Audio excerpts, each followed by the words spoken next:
Okay, so we're here in Mike's garage, and one of our club members has asked Mike to install a new set of gears. This is I believe it's a 2018 JL Rubicon, so it had the 410 gears.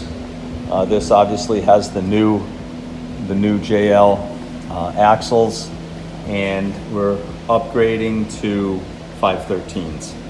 So this has the front axle disconnect, which we can come around back here. You can see that that's all been opened up, and the two-piece axle shafts have been removed. The pinion has been removed, and Mike is doing some machining now and some other work to prepare for the install of this new gear set.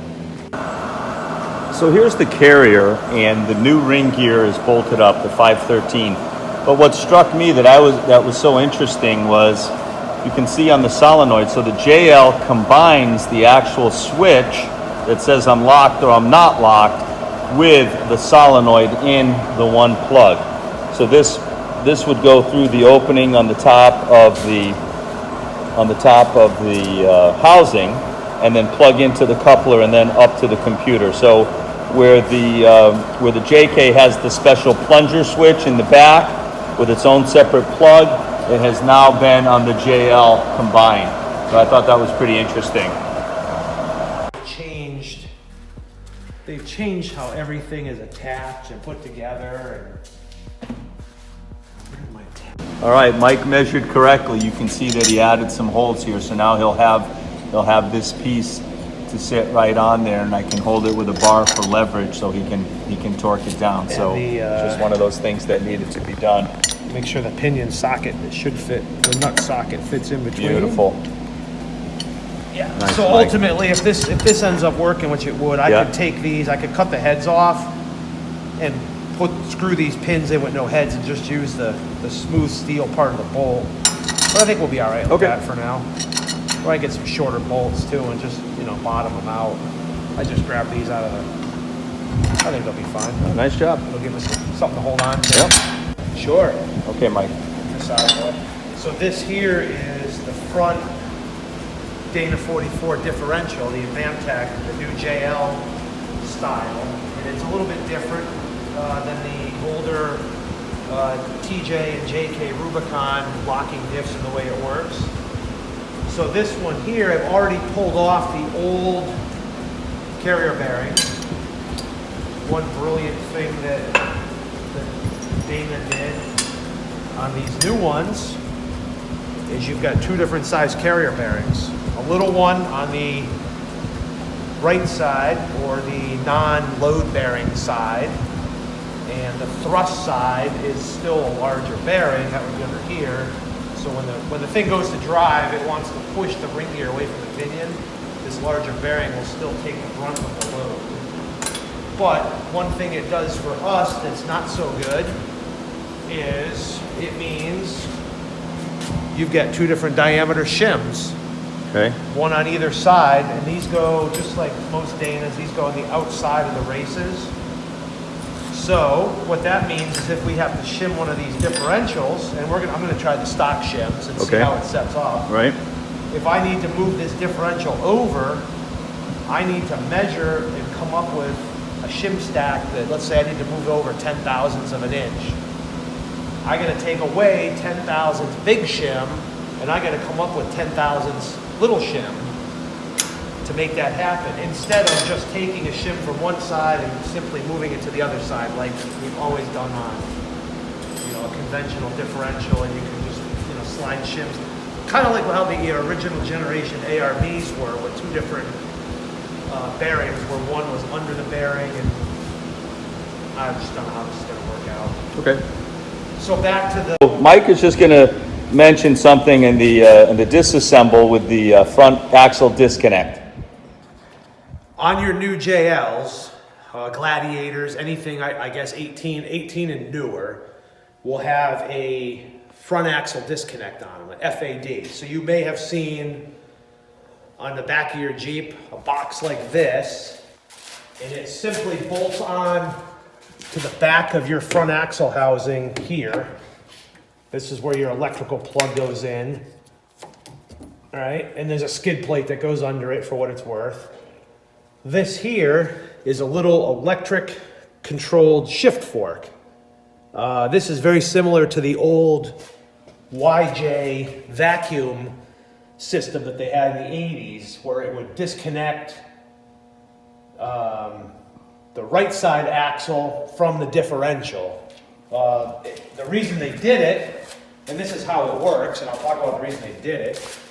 If you look at your old school conventional, well, here we go. We can use this as an example.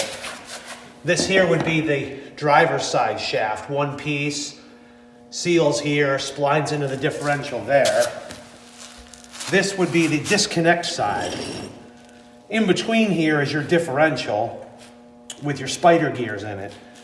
So what they did is the shift fork, I'll flip it around so you can see it. Terrific. Has a little collar that slides back and forth here, such as this. There's the collar. And everything's not being held, so it's not in perfect alignment. This would slide over to lock this into essentially one solid shaft. So when you switch into 4 high, this motor moves this collar over and locks these together. When you go back to 2 high, this moves back. This spins, with your wheel. What happens is it does not turn this inner shaft. This one would still be turning, so this stays stationary. This one turns. Through the spider gears, this would actually turn backwards, but the ring and pinion would stay stationary. Right. So really that's the difference. And it's a mileage thing? It's essentially a fuel mileage thing. It increases less resistance. It increases or it decreases a little wear and tear on the front drive shaft turning, the ring and pinion, which we're all used to that stuff spinning all the time anyway. To me, this is just a big weak spot in the front end. And you looked at some options of possibly bypassing the whole thing, but it just wasn't there. There are a couple kits out there. RCV makes a set if you want to go to RCV, CV axles. That will replace this whole setup with a traditional one-piece shaft. Right. There's another company out there making a set of chromoly axles that are about $800 for both inners and outers, with U-joints, which I didn't find was too bad price. It does not appear that Spicer actually offers this in a one-piece shaft, which you'd think would be a nice upgrade that they would offer. Okay. The Spicer kit for about $100 allows you to take this thing out, and it gives you a wider sleeve to replace this one. And I believe it does not have the groove in it for the fork. So it's just a wider sleeve that does not have enough room to move back and forth. Okay. I don't think it adds anything in the strength department, but I guess there have been some issues with the shift motor and the fork. Naturally, you can see that thing has to line up just right, so it'll put pressure on that until the axle turns enough and that collar can slide over. Very similar to shifting a manual transmission. If you've ever rebuilt one of those, you know how the synchros and the sliding gears work. So in the final analysis for Rich's JL, this will go back in as it was taken apart, and we'll continue to have his front axle disconnect. But in the future, there could be some options if he wants to get rid of this. I guess you would say maybe even a weak component, because it could sustain some damage. Correct? Yeah, I would say so. I said he's got some good opportunity for upgrade right there. Okay. And the upgrades I looked into can all be done without disassembling the front end. Nice. You can just literally slide all the old axles out and put new ones right in there. Nice. Okay. So, quick. Okay, Mike. So talk to us a little bit about Rich's carrier here, the locker, the OEM locker on the JL Rubicon. So this here is the new, whatever you want to call it, the third generation Dana 44, the Advantech, the M210, they call the front now. This is the unit removed. Now what I've already done is I've pulled the old bearings off I've already put the new ring gear on. I heat these up in an oven, warm them up. They expand just enough. That's traditionally how I do a ring gear. I warm them up and then torqued all the bolts. The new bolts, which you can see, they're definitely much different than the old Dana 44 stuff. They're metric. I believe they're 14 millimeter, but they get torqued to something like 130 to 150 foot-pounds. So they've got a good stretch on those bolts. They're not reusable as far as I could tell. And the kit came with new bolts with thread locker and everything already on them. And Richard went with 513s, is that correct? Yes, these are 513 Spicer 513 gears. Tiny little gear. Should do the trick. But I wanted to show you how the locker comes apart. So like I said, I've already taken the bearing and pulled it off. So that's out of the way. Conventional, tapered roller bearing. The next thing to come off is the cover or the magnetic coil for the locker. Well, that's something to zoom in for sure, because these do go bad from time to time. And what are they, Yeah. like $380, $400? Sure. At least they are on the JK. I imagine. Yeah. This design, unlike the JK, has the locking mechanism, the solenoid part of it in here, and the position sensor so that the computer knows when it's locked and unlocked. Unlike the JK that has that plunger that sits behind here. Correct. That's always in the way and a problem to get in. Yeah. This sits right out in front. You'll see it when we put this back in. It goes through the pass-through in the front housing, essentially just next to the diff cover. So it's right out in the front. But this is the electromagnetic coil that makes the whole thing work. Underneath that, you've got what Spicer calls these floating plates. These pop right off. These actually come apart. So it's a couple pieces. You can take them apart. Wow. Yeah. This one has 5 little tabs. Now, the tabs fit down in 5 corresponding slots.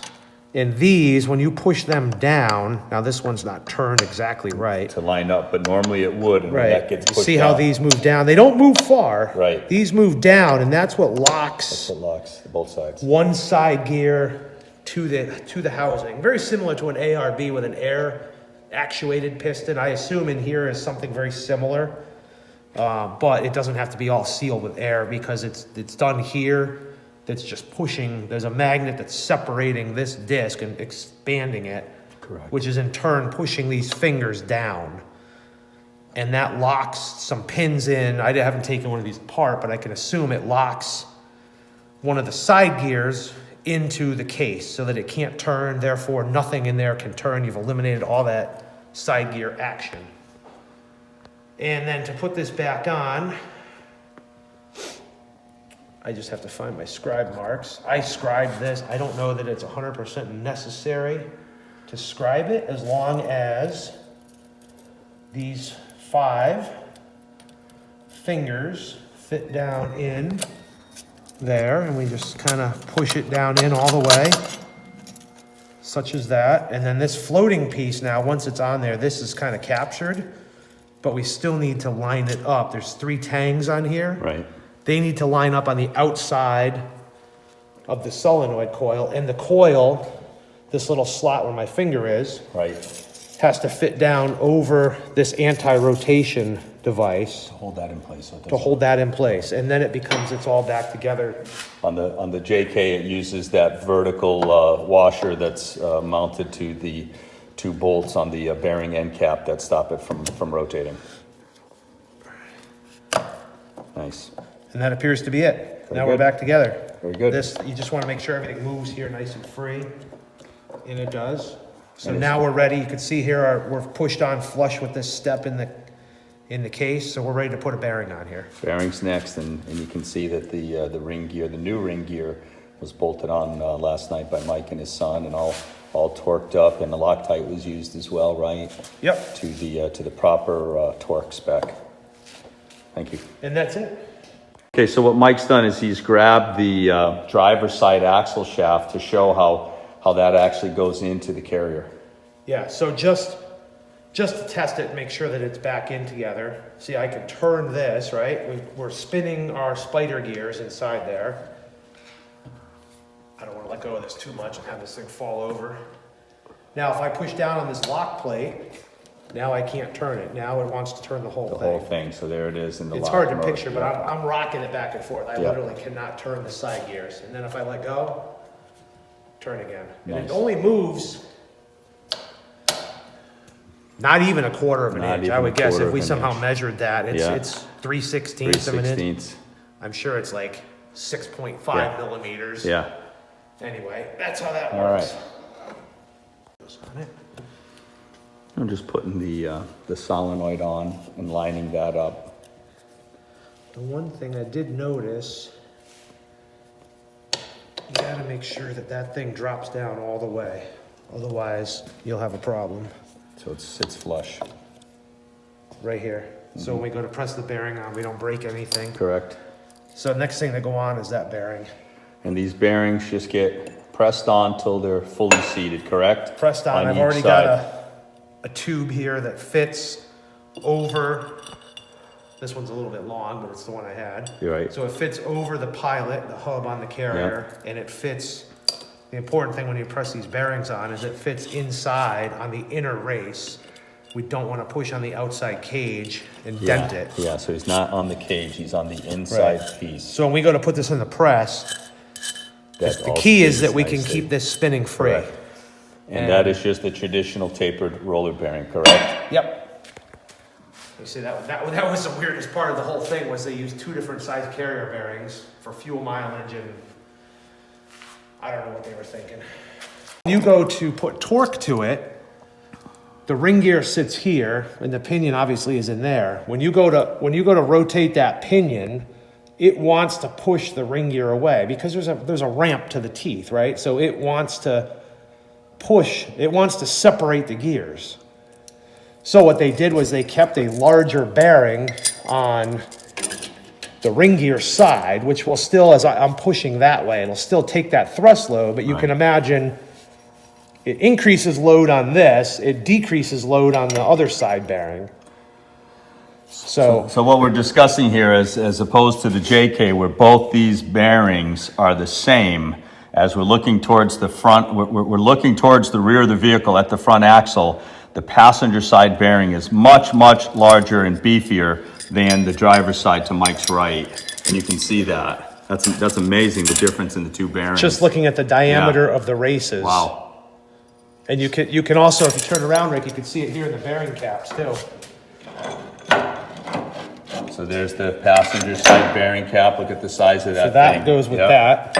And there's the driver's side This one bearing goes cap. with that. Wow. Much smaller. Much smaller. Oh, All the differentials I've worked on, Rick, never seen that. I've never seen this ever. Wow. This is brand new. Wow. I mean, Corvettes, Mustangs, any other Dana Spicer axle, they're always the same. Well, that's why we're here talking about it for the guys that have the JLs. A great learning opportunity here.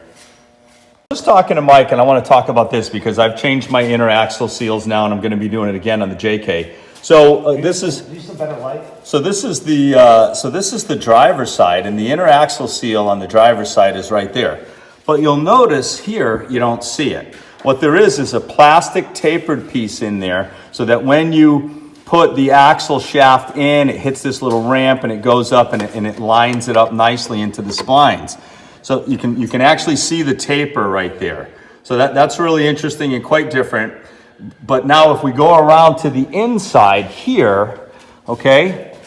Does that light help you or hurt you? Yes, thank you. That's good. So right now you see the axle seal on the passenger side is in the front axle disconnect housing enclosure. So there's the other seal right there. So that means the oil is allowed to travel down this short section of the axle tube and lubricate in here where that fork is in the front axle disconnect. So huge difference, very, very interesting to see and make the comparison from the JL front axle to the JK. Yeah, so a couple other things on these, a lot of the trucks have been using them for years. Aluminum knuckles, Ford, Chevy, IFS front ends on your, half ton trucks have used aluminum knuckles for years, and you know, for us in the Jeep, it's fine. It's plenty strong enough.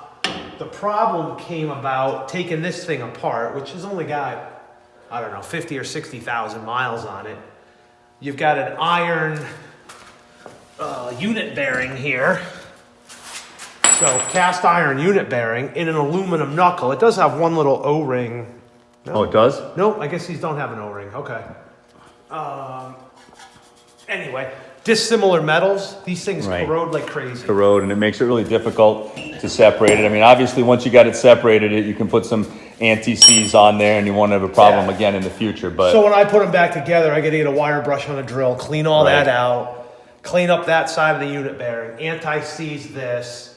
It'll slide right back in, and then, you know, on the side of the trail repair time, whatever. Next time it's got to come apart when he upgrades his axles or whatever. The anti-seize should kind of cut down on that, and it should come apart much easier. How about the caliper mic? I guess that's a difference. Probably an 18. You know, bolt-on tin dust shield on there. Yeah, where the JK has it just integral. The 3 bolts that hold the unit bearing hold that in place. Where here you can see some bolts. Caliper, what we're seeing. Bigger aluminum 2-piston caliper. 2-piston. That's kind of nice. So you got 2-piston. I noticed that I looked at the pads and it seemed like they were a little bigger than the JK pads as well. Yeah, the pads and rotors, actually follow me over here. The pads and rotors are larger. I've got all his front end parts on the parts shelf here. So you've got a rotor that on a JL measure. Yeah, let's get that number. Let's get it. We're going to measure this. Might as well make it official. Yeah, JL rotor.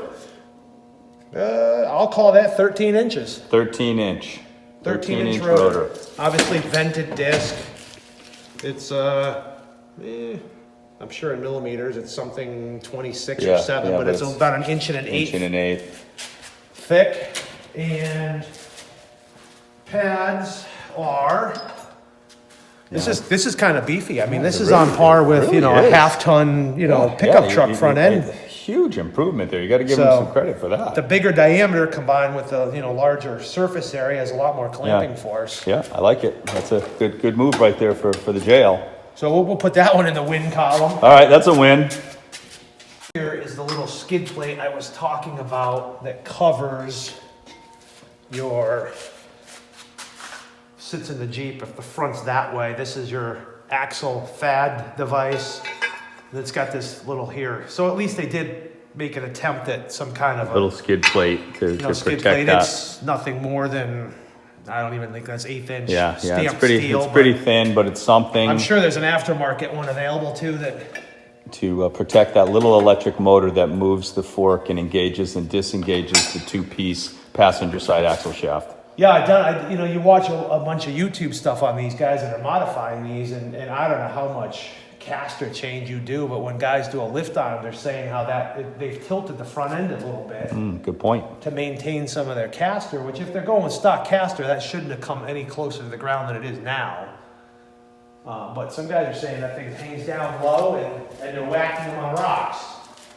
Okay. So, just an interesting aside to that, if you do go and disconnect it and get rid of that, they make a nice 1/4 inch thick steel block off plate. You just unbolt that motor, the plate right over it, put the bolts back in, and it's closed up. Yep, it's closed up. You got rid of that electrical component hanging down into your front axle. And that's also too there where we would get into maybe the taser or one of the other new electronic devices to tell the computer it's just not in use anymore. Correct? Right, for sure. If you unplug that, now you could go to a 1-piece front axle and leave that electric shift motor in place.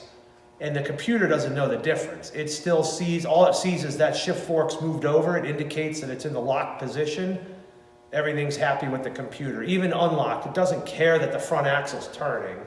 All it cares is that that shift motor, that fork, matches what the computer thinks it should. So guys will put in a 1-piece axle, they can still leave that motor in.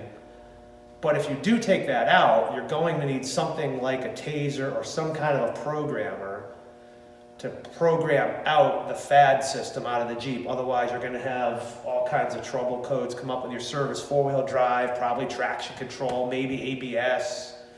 I haven't tried it yet, but for sure that's the key. So you could do it in stages. You could do the one-piece shafts. You could leave that motor in there for now when you get another $500 or $600 to spend on your Jeep. Then go buy the programmer, which will also help allow you to recalibrate your speedometer for the bigger tires. All and the other different stuff, gears. right. So I mean, it all works hand in hand. It would probably in the end all be necessary. But you could do it in stages. Richard, I assume, has something, or he's going to have to get something to tell the computer that he's now running 513 gears anyway. I would think he would want to. He's going to have to. It's not going to affect. He's got a manual tranny in that, not an automatic. So maybe it isn't as critical. Good point. It's going to probably recalibrate his speedometer to make that accurate. Okay. But I don't think it shouldn't affect his. Well, if it was an automatic, it may affect his shift points in the transmission. But that's not going to be the case. Yeah. For him. So maybe it's not going to be as critical on the standard. We'll find out. Yeah. Okay. We'll Thank find you. out. We will be pressing the bearing. So Mike is just setting up his press, and he moved the growler out of the way, his big badass Jeep, and he's just getting ready for some bearing pressing. So Mike, I'm going to ask you a question while you're doing this. So just get it all set up here. He's getting it set up. So the inner bearing right there, is that bearing any different size than the one that goes on the other side? This is larger. So it is larger. So you got to have the right bearing. In typical ring and pinion fashion, the inner bearing is always a bigger bearing. It's the one that's going to see the thrust as this pinion gets. Yep. Okay. When the gears rotate, this gets pushed back into the housing. This sees the brunt of that load. Make sure we put it on right. Yeah, I guess we did. I've put these on upside down before. They press on upside down. Just problematic. Fine. Yeah, and then they're hard to get off. Yeah, of course. But they do go on upside down. Now, if you watch, I don't know if you did the video or you saw the video on Ren's Jeep, he's got a Curry rear end in it, Correct. which has a high pinion Dana 60, but we had some trouble setting that up because Curry actually uses the same inner and outer bearings. Same bearing. Same size bearing. So I had one part of it, but I didn't have a new race. He had to go to the parts store and get another $100 race and bearing and so that was one minor difference. Now, the one thing I'll point out, I'll show you when we take this apart. Okay. I've got a little spacer under here. I keep a bunch of extra inner races. Whenever you press any bearing on, it's important that you press on, this piece here is the inner race. This is pushing on it. That the cage and the rollers remain free. You don't want to push on the edge of the cage and bend it. That thing will distort. You can cut this with a pair of cutting pliers and get it. And all we're doing is, and you just you can just tell it just landed home, and that's you can feel it stop. The press is loading up. It won't go any further. That's it. I'm going to take a minute here to talk about something that he does. Hold my bearing and watch this. I've got the bearing. All right, so let me just grab this here. So pinion depth. This is obviously going in there. The pinion depth may or may not have to be changed. It'll move in and out. We'll shim it in and out. Now, I've taken some measurements. These Spicer pinions are marked with a dimension. These happen to be in millimeters. I converted them to inches. This one had to change its location 17 thousandths of an inch from the one that came out. So this one's actually going in 17 thousandths of an inch deeper. So all that means to you is I took out the factory shim that was behind the inner pinion bearing race, and I put one in. I found shims, I measured it. I'm putting in shims that are 17 thousandths of an inch less. So that'll let the pinion set deeper into the housing. Correct. We're gonna verify that anyway with a gear marking compound, but it's a good place to start. Yep. So the other thing that I do, some pinions put the shims, when we just press this on, some pinions will put the shims between the bearing and the head of the pinion. Totally acceptable. You can put the shims wherever you want. You just need a place to put them where you can adjust the depth of this pinion in or out. Okay. Dana's typically put them behind the inner race. So what I did was, this is the old race that came out of there. Same part number, same race. This is the one that I hammered out. I put it on my machine and I ground the outside diameter of it. So instead of having to pound it in and out, now I can it's a slip fit. Slip fit, nice and easy. So if we had, now I'm going to put the shims behind it. Right. we're gonna set this thing up, and if we have to make a change, it's as easy as taking the pinion out, just pulling the race out. I don't Right. have to get in behind it with a punch and drive the race out. Right. I don't have to hammer another race in. Simplifies it. Once we're satisfied with the pattern, and everything comes down to the gear pattern when we put marking compound on the ring gear and check the pattern, that's what it all comes down to. So you can do all the measurements in the world, which is fine, it helps. I mean, you might nail it. It might be just fine, I'm hoping it is. We'll verify it with the pattern. If that's good, pull the carrier back out. We'll put the new inner race in, pound it in with these shims, outer seal. Yeah. Set the preload. All our checking is going to be done without a crush sleeve on here. You want me to show you Without a crush sleeve. Okay. Yep. I'll hit stop. Okay. Going to talk a minute here about the crush sleeve. Everybody talks about pinion bearing preload. Okay, so I equate this to the easiest way to think about it is if you've ever done trailer bearings on a trailer. You've got two opposed tapered roller bearings. And if you snug your wheel nut up, you're gonna take all that rock out of the wheel, right? And you keep snugging it up until there's basically zero lash in between the bearings. There's no rock in the bearings. So that's essentially what we're gonna create here, but we wanna also add a little bit of preload. So we want a little squish. We want these bearings to be squished just a little bit. So what they use, and there's two ways to do it. These, in most factory axles, older Danas use a solid spacer, but most use what's called a crush sleeve. This is the old one.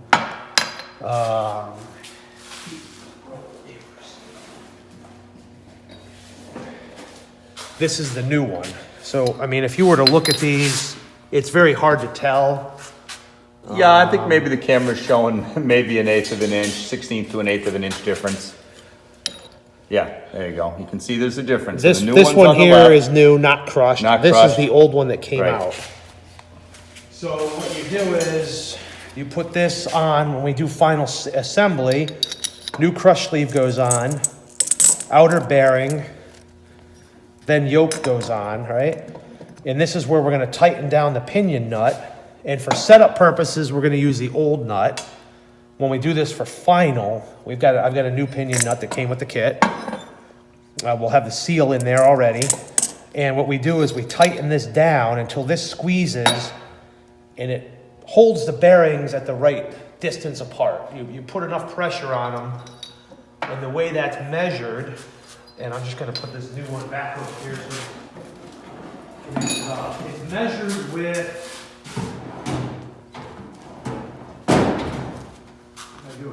So the way we measure this is with an inch-pound torque wrench, and I like this old Snap-on one that I've had for years.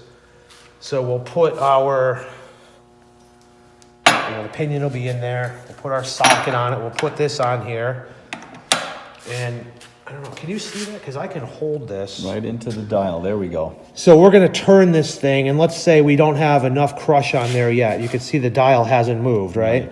And you don't want to get the breakaway torque. You want to actually get it moving and kind of see where that needle stabilizes. Now, if I just hold a little resistance on You here, can see the needle move, right? takes very little. We want to get a rotational torque value. And if you can zoom in on there, this is reading in inch-pounds of torque. So we're going to shoot for something around 20 inch-pounds, which is only about, I'm twisting the socket to get that to move. Right. Very little. Very little. But when you spin a pinion, you can feel none compared to a little too much. If we over tighten that and we're up here to 75, 100, 150, with a crush sleeve, we got to start over. Got to start over. Take it out, put another one in. Yep. So we got to get that right. The other variation to that, let me see if I have one here handy in my box of parts. New setup. Shims. Just a couple shims. Two or three. Shims. 2 or 3 shims in here. So on a, Let me grab, this is interesting. I'll grab, Okay. let me grab this old pinion, a 60 pinion. This'll give you a good idea. Here's a pinion gear out of a Dana 60. I think this came out of my Jeep at one point. Whatever. Same deal. They'll have an inner bearing, way down on here. They'll have an outer bearing up on here. Instead of a crush sleeve in between the two, what there'll be is a stack of shims. These are just shims that will go over, and I just grabbed these out of my box at random, so they're not necessarily all Dana 60 ones. Correct. What you'll do is you'll vary the thickness of these shims, and those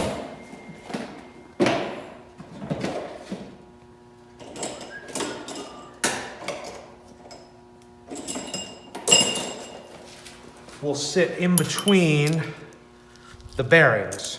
So this is not the right bearing, but it fits.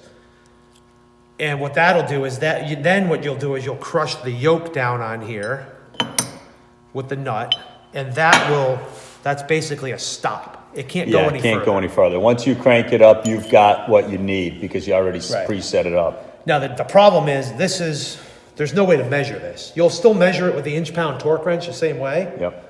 But if the shims are too thin, and you tighten that down, there'll be too much rotational torque. Too much. You got to add more shim. Yep. If the shims are too thick, the bearings won't be squished together enough, and there won't be enough rotational torque. Okay. And it can be a very fine line between too little and too much. Now, the benefit to the shim method, you get to redo this as many times as you need to get it right. Right. This is kind of a one and done. You keep tightening it a little bit at a time. Once you're there, 1/16 of a turn at a time to add a little more crush to that sleeve and keep measuring, but it's fairly quick. With this, it's a matter of taking the yoke off, pulling the pinion out, changing the shims, measuring, finding a shim that's 1 or 2 thousandths thicker or thinner. Going back to Wren's, because that was the last one that I did, it took us 10 or 12 tries. Right. Just to set the pinion. We've already gotten the gear pattern established. We knew where we needed to be. We already checked the backlash, the pattern, everything was great. It was just setting the pinion preload. Took us hours. It's trial and error. Right. All right. Very important piece of information in regards to a crush sleeve, setting one up. Whether or not you use a crush sleeve or go with a bunch of shims, that's your choice. Into the axle housing in this direction, that is a new race for what we would call the outer bearing, and he used a special aluminum driver and tapped that in and seated it. And you can also see a little opening right there where as the ring gear turns, it would put oil in there. And there's a look at the driver right there. Just so that's interchangeable aluminum. Yeah, interchangeable aluminum pieces. That fits in there. And then you can just take a hammer and seat that thing nice and level until it lands. So that one could go right in. That is a new race installed.